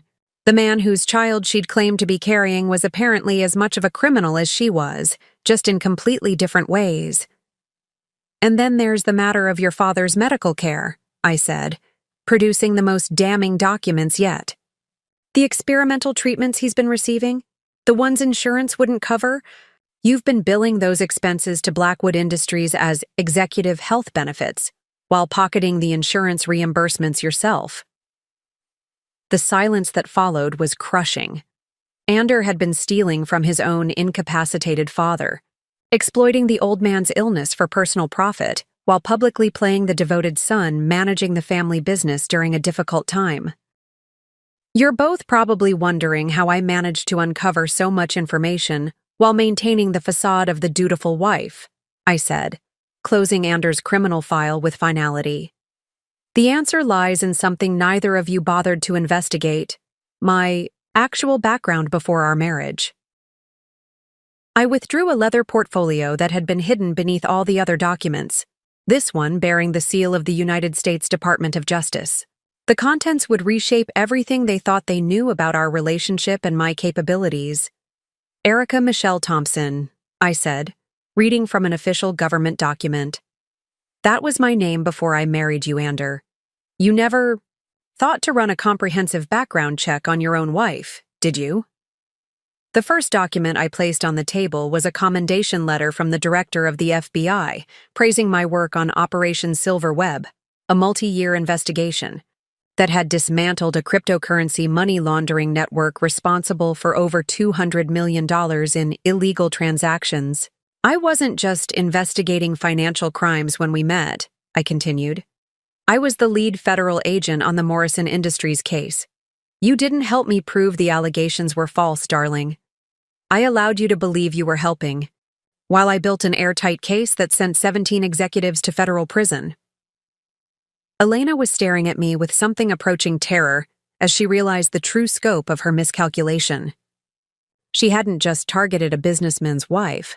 She'd unknowingly conducted espionage operations under the direct observation of one of the FBI's most successful undercover agents. The beautiful irony, I continued, producing photographs from various undercover operations, is that marrying you provided the perfect cover for my next assignment. Phoenix was becoming a hub for international financial crimes, and the Bureau needed someone with permanent local ties who could operate at the highest levels of business and society. I showed them images of myself at charity galas, business, conferences, and exclusive social events, all federal operations where I'd been gathering intelligence on white-collar criminal networks. Our entire marriage had been, from my perspective, an elaborate undercover assignment. Every business dinner you thought I was hosting to support your career was actually an intelligence-gathering operation, I explained. Every social connection I made in Phoenix society was a potential asset in ongoing federal investigations. Our anniversary parties, charity events, even our family vacations, all opportunities to develop sources and gather information. Anders' voice came out as barely a whisper. 15 years? 15 years of the most successful long-term undercover operation in Bureau history, I confirmed. During our marriage, information I gathered led to 43 federal convictions, the seizure of over $500 million in criminal assets, and the dismantling of 6 major international crime syndicates. I opened to a page showing surveillance photos of Ander himself at various business functions, completely unaware that his wife was documenting his activities for federal review. The timestamps went back years, showing that I'd been monitoring his increasingly questionable behavior long before Elena appeared on the scene. Your father's stroke wasn't just a personal tragedy, Ander. It was the catalyst that finally gave you enough rope to hang yourself. The moment you started stealing from the company, you crossed into federal jurisdiction. Elena's appearance was just unfortunate timing. Elena looked like she might be sick. You've been watching everything, planning everything. Not planning. Documenting, I corrected. Both of you made your own choices. I simply ensured that those choices would have appropriate consequences. I withdrew one final document, my actual FBI badge and credentials, showing my rank as senior special agent and my clearance level for counterintelligence operations. The woman they'd thought they were manipulating was actually one of the most decorated federal agents in the Bureau's white-collar crime division. The question now, I said, my voice taking on the unmistakable authority of federal law enforcement, is whether you're going to cooperate with multiple ongoing federal investigations or whether you're going to make this situation significantly worse for yourselves. The evening's final revelation had landed. They hadn't just betrayed a wife and businesswoman, they'd committed federal crimes under the direct observation of a senior FBI agent. As if summoned by my revelation, 2 men in dark suits appeared at the entrance to Meridian Gardens' dining room. Their practiced eyes swept the restaurant before settling on our table with the precision of guided missiles. I raised my hand slightly, a subtle signal that brought them directly to us. Agent Rodriguez, Agent Chen, I said, rising from my chair with the fluid authority of someone accustomed to coordinating complex operations. Perfect timing. Elena's face went white as she recognized the second agent's name. This wasn't Sarah. Chen, her criminal handler. This was FBI Special Agent David Chen, whose photograph she'd seen in federal prosecution documents during her brief research into law enforcement agencies. Senior Agent Thompson, Rodriguez replied, using my real surname as he approached our table. We have confirmation that all primary targets are in custody. Stephen Hawthorne Jr. was arrested at his Scottsdale residence 43 minutes ago. The words hit Elena like physical blows. Her entire support network, Stephen, Gail Morrison, the man she'd known as Jasper, all were being rounded up simultaneously while she sat trapped in this elegant restaurant, thinking she was having dinner with a rival and her victim. Outstanding, I replied, checking my watch with the practiced precision of someone who'd coordinated dozens of multi-jurisdiction operations. And the financial assets? Frozen as of 2200 hours, Agent, Chen confirmed. The Cayman accounts, the cryptocurrency wallets, the shell company holdings, everything's locked down pending federal seizure proceedings. Ander was staring at the federal agents with the expression of a man watching his own execution. Every escape route he might have imagined, fleeing to one of his hidden properties, accessing his offshore accounts, calling in favors from business associates, was being systematically eliminated in real time. Elena Kowalski, Agent Rodriguez continued, producing a leather credential case. You're under arrest for conspiracy to commit economic espionage, money laundering, and participation in a continuing criminal enterprise. The Miranda rights that followed seemed to echo in the suddenly silent restaurant. Other diners had begun to notice the commotion, their romantic evenings interrupted by the sight of federal agents making arrests at the table by the window. Anderson Blackwood, Agent Chen announced, turning to my husband. You're under arrest for embezzlement, wire fraud, elder abuse, and conspiracy to defraud the United States. Anders' legs seemed to give out beneath him as the full reality of his situation crashed down. He wasn't just losing his marriage and his mistress, he was losing his freedom, his company, and quite possibly the rest of his life. "Wait, Elena," gasped, her voice barely audible above the sound of handcuffs clicking into place. "I want to make a deal. I have information about other operations, other targets. You'll have plenty of opportunity to discuss cooperation with federal prosecutors," I said, my tone carrying the clinical detachment of someone who'd watched this scene play out countless times. "Though I should mention that your former associates are probably making similar offers as we speak." The restaurant's maitre d' approached discreetly, clearly experienced in handling unusual situations with minimal disruption to other guests. A few whispered words ensured that the arrest would be conducted with as much dignity as possible, though there was no hiding the sight of two well-dressed individuals being led away in handcuffs. As the agents prepared to escort them out, Elena turned back to me with desperation in her eyes. "The baby? Stephen's baby? What happens to—" "That's not a federal matter," I replied simply. "Family court will determine custody arrangements after your sentencing." The evening that had begun with Anders' arrogant announcement of his new life was ending with both conspirators facing decades in federal prison, while I sat calmly finishing my wine. As the restaurant returned to its previous tranquil state, I remained seated at our table, surrounded by the scattered evidence of months of meticulous planning. The other diners had resumed their conversations, the brief excitement of the arrests already fading into whispered speculation about what they'd witnessed. Agent Rodriguez returned after securing the prisoners in federal transport vehicles. "Senior Agent Thompson, the Phoenix field office is requesting a preliminary debrief. Should we schedule for tomorrow morning?" "Make it 1000 hours," I replied, gathering the documents with practiced efficiency. "I'll need to coordinate with the SEC and IRS teams before we proceed with asset forfeiture proceedings." As the agents departed, I allowed myself a moment to appreciate the elegant simplicity of what had just transpired. 15 years of undercover work had culminated in a single evening that would dismantle two separate criminal enterprises while preserving the legitimate portions of Blackwood Industries for Ian's eventual recovery. My phone buzzed with a secure message from FBI Director Harrison. "Congratulations on Operation Phoenix. Preliminary reports suggest this may be the most comprehensive white-collar takedown in Bureau history. Well done, Agent Thompson." The irony of the operation's code name wasn't lost on me. Phoenix, the city where I'd spent 15 years building, my cover identity, and the mythical bird that rises from ashes. Tonight, Erica Blackwood had died, and senior FBI agent Erica Thompson had been reborn from the flames of betrayal and deception.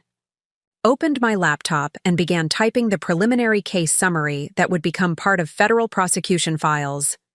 Subject Blackwood, Anderson James, engaged in systematic embezzlement of corporate funds over 18-month period, utilizing shell companies and offshore accounts to divert approximately $12.3 million from Blackwood Industries' operational budget. Financial analysis indicates premeditated exit strategy involving real estate investments and fraudulent tax schemes. Subject Kowalski, Elena Marie, operated as industrial espionage asset for Hawthorne Corporation criminal enterprise, utilizing false identity and romantic manipulation to gain access to proprietary technology and strategic planning documents. DNA analysis confirms fraudulent paternity claims designed to establish long-term access to target corporation. Coordinated investigation between FBI, SEC, and IRS resulted in simultaneous arrests of 47 operatives across 6 states, seizure of $47 million in criminal assets, and recovery of stolen intellectual property valued at approximately $200 million. The personal cost of the operation was significant. My marriage was destroyed, my cover identity was blown, and 15 years of carefully constructed relationships would need to be abandoned. but the professional satisfaction was immense. This case would likely become a textbook study in long-term undercover operations and multi-agency coordination. A text message arrived from Dr. Sarah Chen at the genetics lab. DNA samples from all subjects secured for federal evidence chain. Final paternity report confirms Stephen Hawthorne Jr. as biological father. Lab sealed and ready for prosecution presentation. Another message. This one from Marcus Rodriguez at Phoenix PD. City prosecutor declining local charges in favor of federal jurisdiction. All evidence transferred to FBI custody. Outstanding work, Agent Thompson. The complexity of coordinating local, state, and federal agencies for tonight's operation had required months of careful planning. Every detail, from the restaurant reservation to the timing of the arrests, had been choreographed to ensure maximum legal impact while minimizing the risk of evidence contamination or procedural challenges. Most importantly, Ian Blackwood's company would survive. The board of directors had been briefed on the situation and were prepared to implement emergency succession planning that would preserve the legitimate business operations while excising the criminal elements that threatened its survival. As I closed my laptop and prepared to leave Meridian Gardens for the final time as Erica Blackwood, I reflected on the strange satisfaction of a job well done. Justice had been served with surgical precision, and two criminals who had thought themselves clever had learned the hard way that some people should never be underestimated. The evening that began with humiliation had ended with the complete vindication of 15 years of patient, professional dedication to law enforcement. The morning after the arrests, Phoenix awakened to a media firestorm that would reshape the city's business landscape for years to come.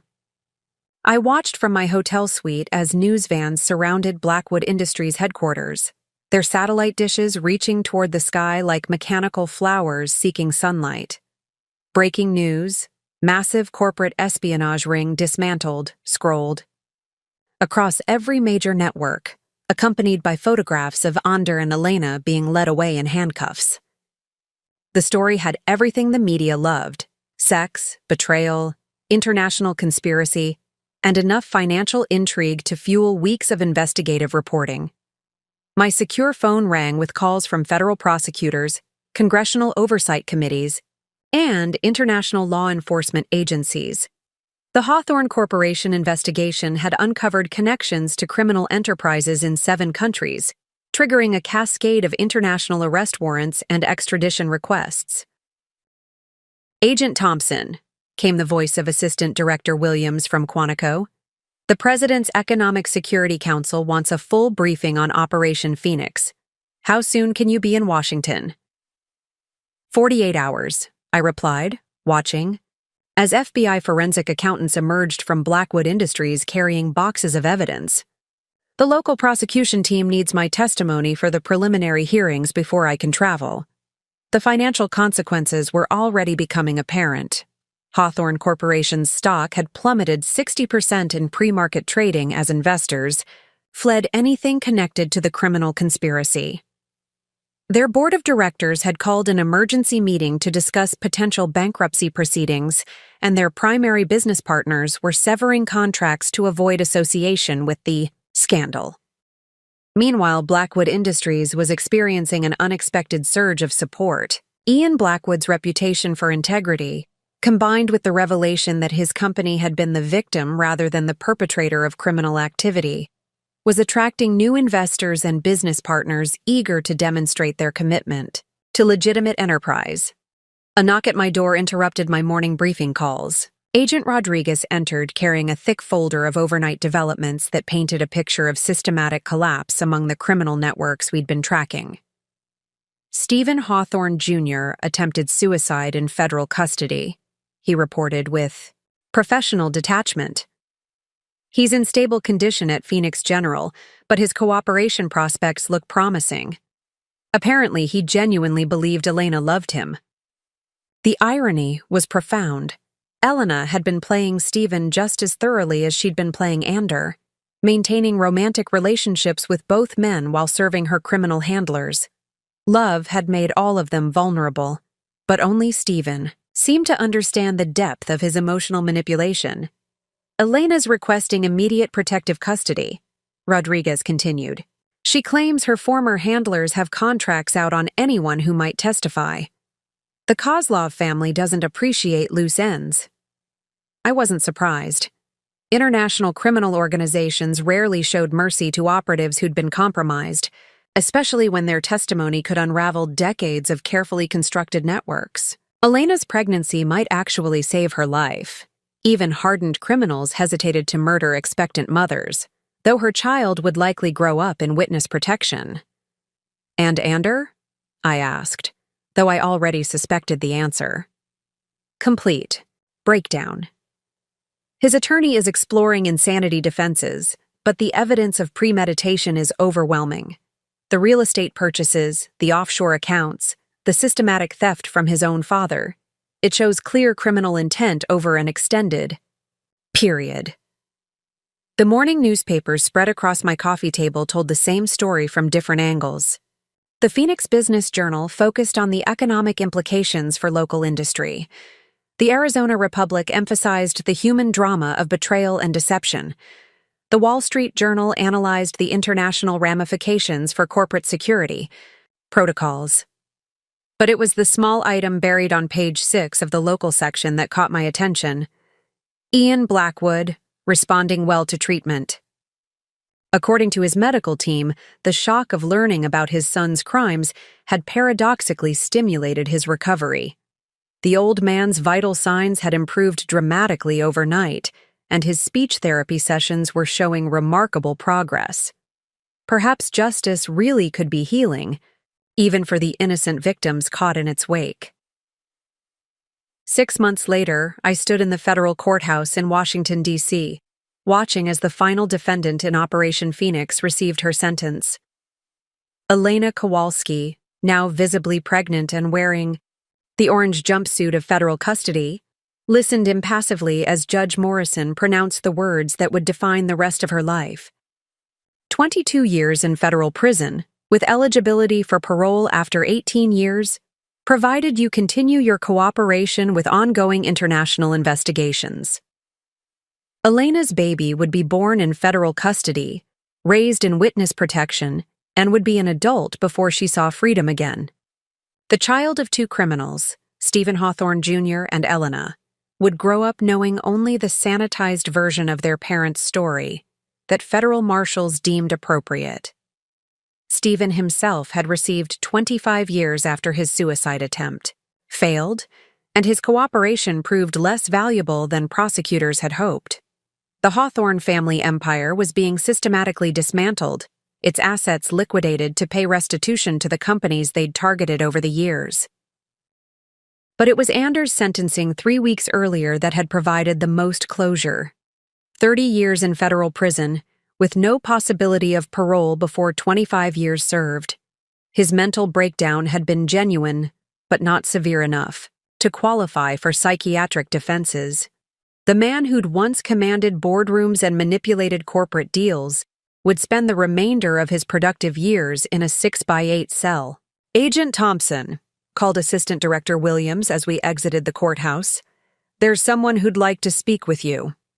I turned to see Ian Blackwood approaching with the aid of a walking cane, his recovery from the stroke nothing short of miraculous. The doctors attributed his improvement to a combination of cutting-edge therapy and the psychological relief of learning the truth about his son's activities. "Mrs. Agent Thompson," he said, his speech still slightly slurred but much clearer than it had been 6 months ago. "I wanted to thank you personally, not just for saving my company, but for giving me the chance to rebuild it properly." Under Ian's restored leadership and with the criminal elements excised, Blackwood Industries had not only survived, but thrived. The publicity from the federal case had actually enhanced their reputation as a company committed to legitimate business practices. New contracts were flowing in from corporations eager to partner with an organization that had proven its integrity under the most extreme circumstances. "Your father would be proud," I replied, referring to the company's founder whose photograph still hung in the lobby of their headquarters. You've preserved his legacy while building something stronger. Ian nodded, then surprised me by extending a formal business card. The board has voted unanimously to offer you a position as Chief Compliance Officer should you ever decide to leave federal service. We could use someone with your unique qualifications. I smiled at the irony. After 15 years of investigating corporate crime while married to a corporate criminal, I was being offered the chance to prevent such crimes from within a legitimate organization. It was an appealing prospect for whenever I decided to close this chapter of my law enforcement career. My phone buzzed with a message from Director Harrison.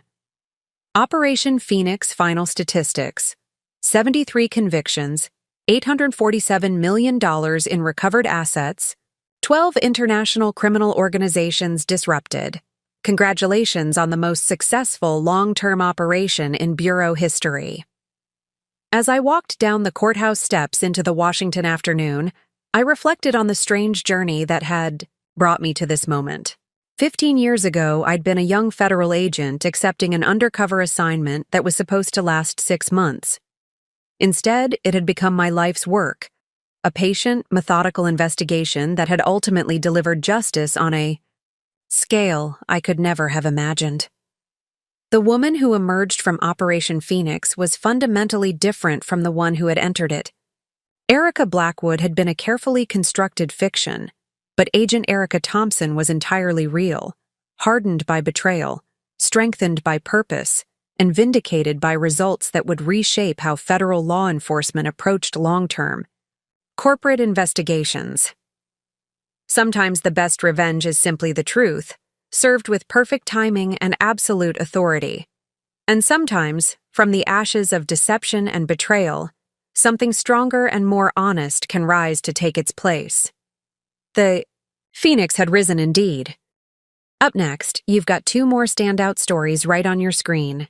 If this one hit the mark, you won't want to pass these up. Just click and check them out. And don't forget to subscribe and turn on the notification bell so you don't miss any upload from us.